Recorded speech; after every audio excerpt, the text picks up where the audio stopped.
नमस्ते, good morning. हम अपने आज के सेशन को डॉक्टर हनुमान सर के ब्लेसिंग के साथ, अपने माता-पिता के ब्लेसिंग के साथ, गुरु और टीचर्स के ब्लेसिंग के साथ स्टार्ट करते हैं।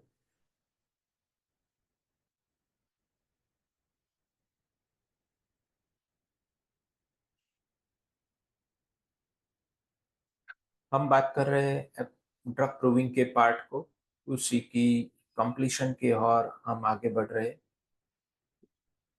उसमें aphorism number 141, but the best provings of the pure effects of simple medicines in altering the human health and of the artificial diseases and symptoms they are capable of developing in the healthy individual are those which the healthy, unprejudiced, and sensitive physician institutes on himself with all the caution and care here enjoined. He knows with the greatest certainty the things he has experienced in his own person. तो हमने पिछली बार बात की proving के बारे में कि pure effects जानने के लिए हम हमें सभी कॉन्स्टिट्यूशन में देना है, बोथ सेक्सेस में देना है और अलग-अलग कॉन्स्टिट्यूशन से हमें पता चलता है। तो जो उसकी जो बेस्ट प्रूविंग है प्योर इफेक्ट जानने की कि कोई भी सब्सटेंस हो, वो ह्यूमन हेल्थ को कैसे अल्टर कर सकता है, उसकी प्योर इफेक्ट को जानने की जो बेस्ट प्रूविंग है वो। और जो आर्टिफिशियल डिजीज़ेज़ या सिम्पटम्स जानने की जो बेस्ट प्रूविंग है, उसमें वो प्रूविंग होती है जो हेल्दी, अनप्रेजुडाइज्ड और सेंसिटिव फिजिशियन अपने ऊपर करता है, सभी कॉशन के साथ, केयर के साथ। तो वो बेस्ट प्रूविंग होती है, यानी कि फिजिशियन जब हेल्दी फिजिशियन अपने ऊपर जो प्रूविंग करे, वो सबसे बेस्ट प्रूविंग होती है। इसीलिए एग्ज़ाम में एमसीक्यू आता है, who is the best prover? तो उसमें आता है फिजिशियन। तो हेल्दी फिजिशियन, अनप्रेजुडाइज्ड, सेंसिटिव फिजिशियन सबसे बेस्ट प्रूवर है, क्योंकि वो जानता है पूरी चौकसता के साथ कि वो क्या अनुभव कर रहा है। तो इसीलिए वो बेस्ट प्रूवर माना जाता है। उसमें फुटनोट है कि those trials made by physician on himself have for him other and inestimable advantages. ऐसे ट्रायल्स में जो फिजिशियन अपने ऊपर करता है, ऐसा प्रूविंग जो फिजिशियन अपने ऊपर करता है, उसमें अपने पास उसको काफी सारे एडवांटेजेस रहते हैं।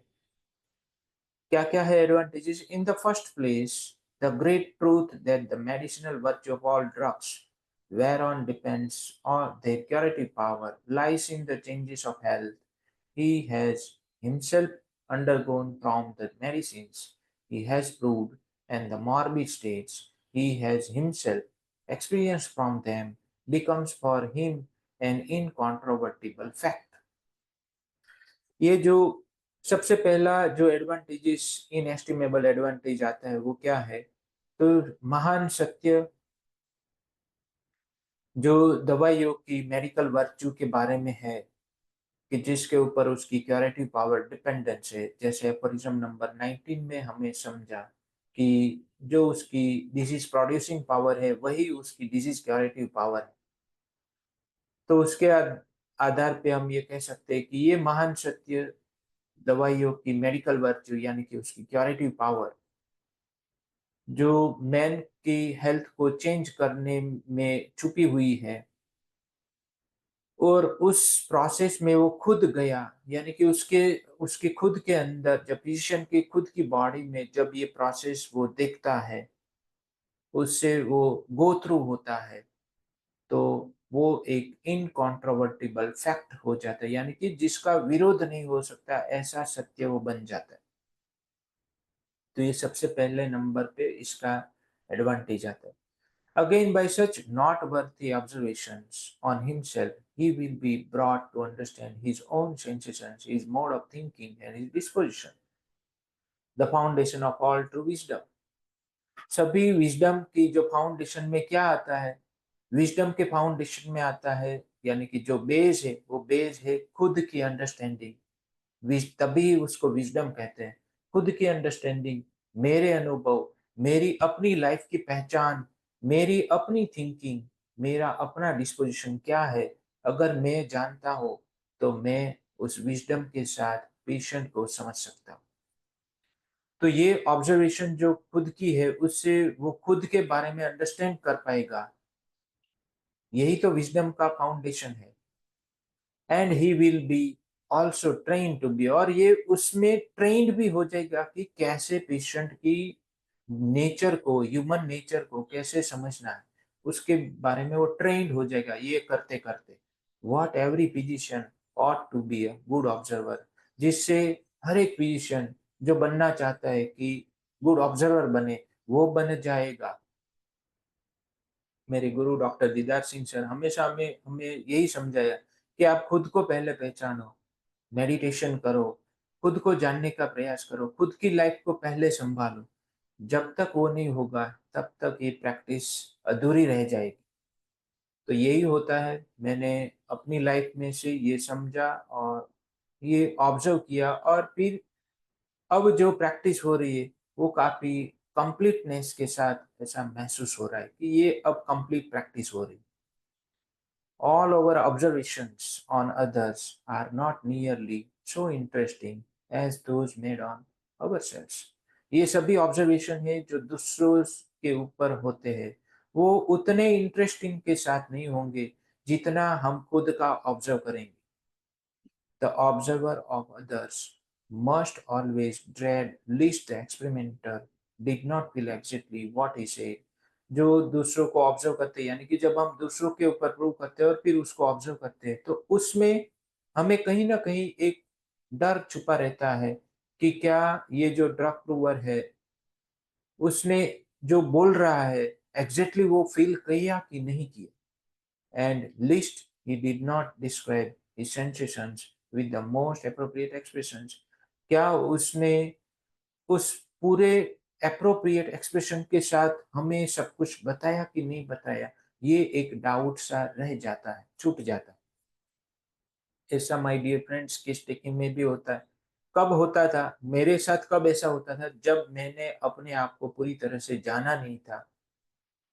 सर के पास जाते तो थे, लेकिन उस एंगल से अपने आप को नहीं जाना था, देखा था, पहचाना था, और जब पहचाना, तो उसके बाद अब ये डाउट नहीं रहता है कि पेशेंट सच बोल रहा है या झूठ बोल रहा है। अब मुझे ये पता चल गया है कि हमें पेशेंट को किस एंगल से कैसे देखना है।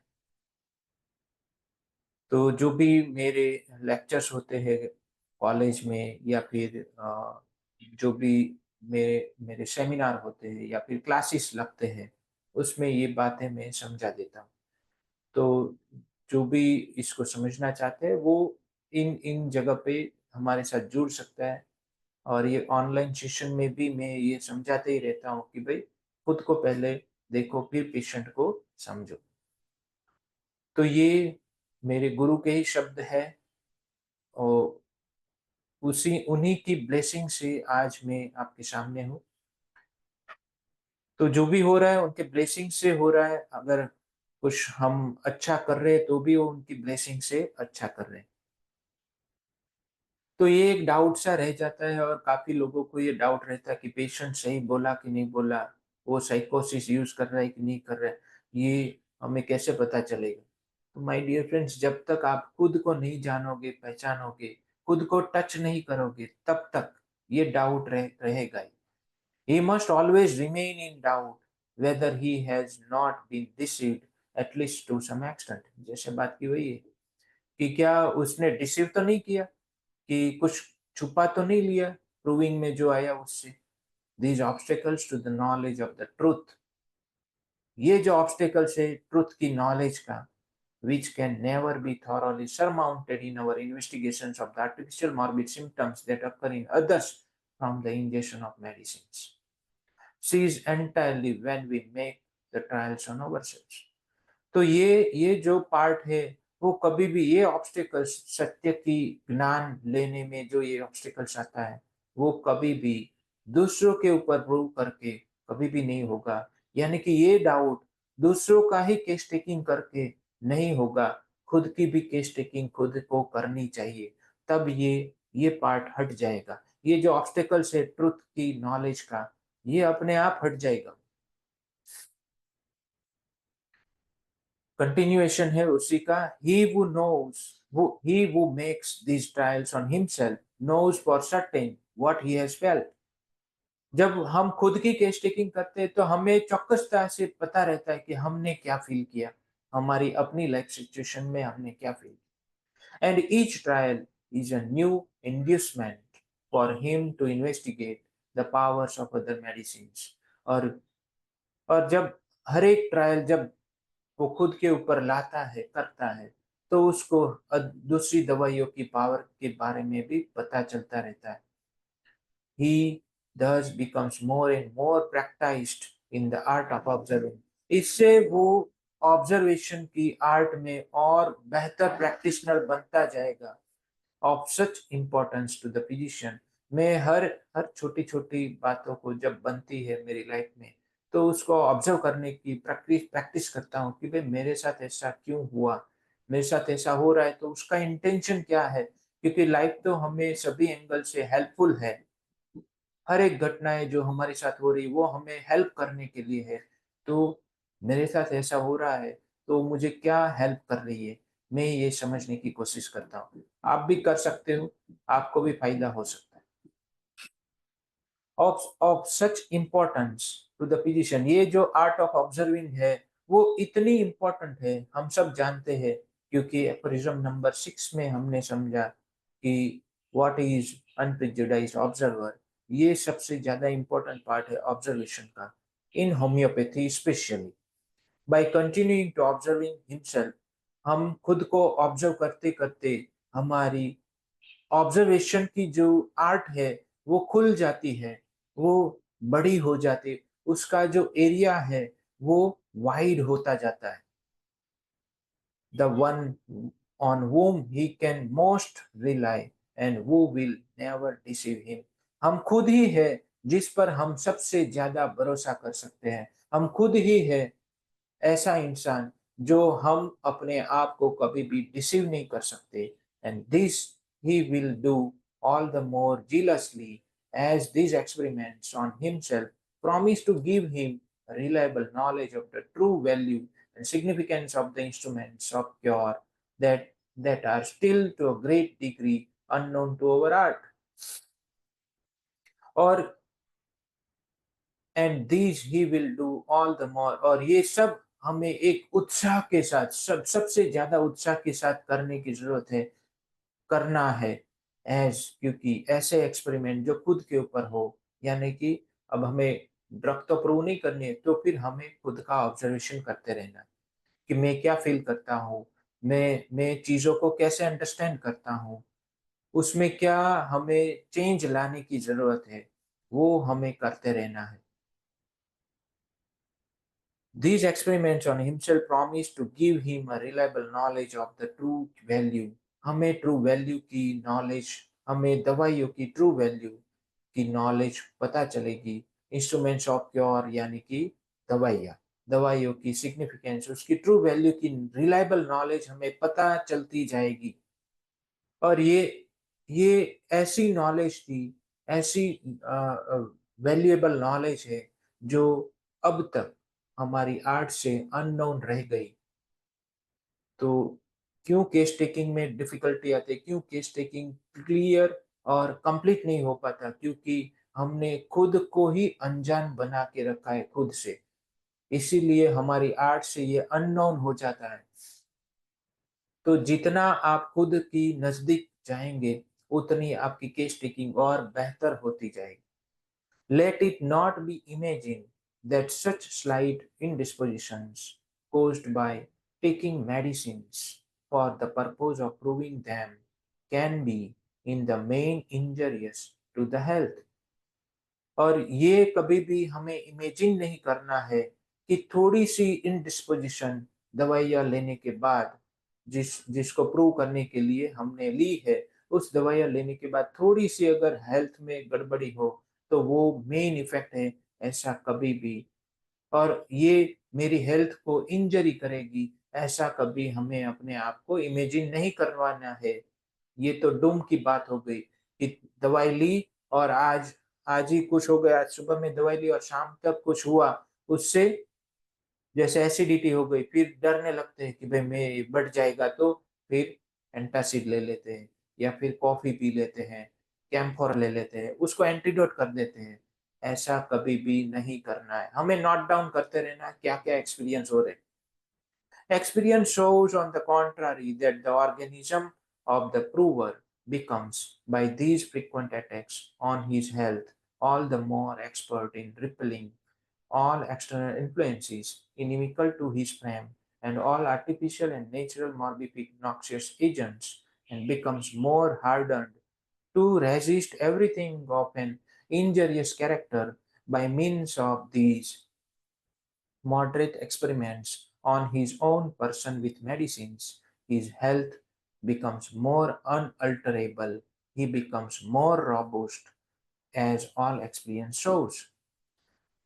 और अनुभव इससे कॉन्ट्रारी ये दिखाता है कि हमें डर लगता है कि भाई अगर ऐसा हो जाएगा तो ये अनुभव हमें ये दिखाता है उसका विरोध का, कि जो प्रूवर का जो ऑर्गेनिज्म है, वो बार-बार हेल्थ पर ऐसे अटैक होते हैं, तो उससे वो और एक्सपर्ट हो जाता है ऑर्गेनिज्म, यानी कि स्ट्रॉन्ग होता है।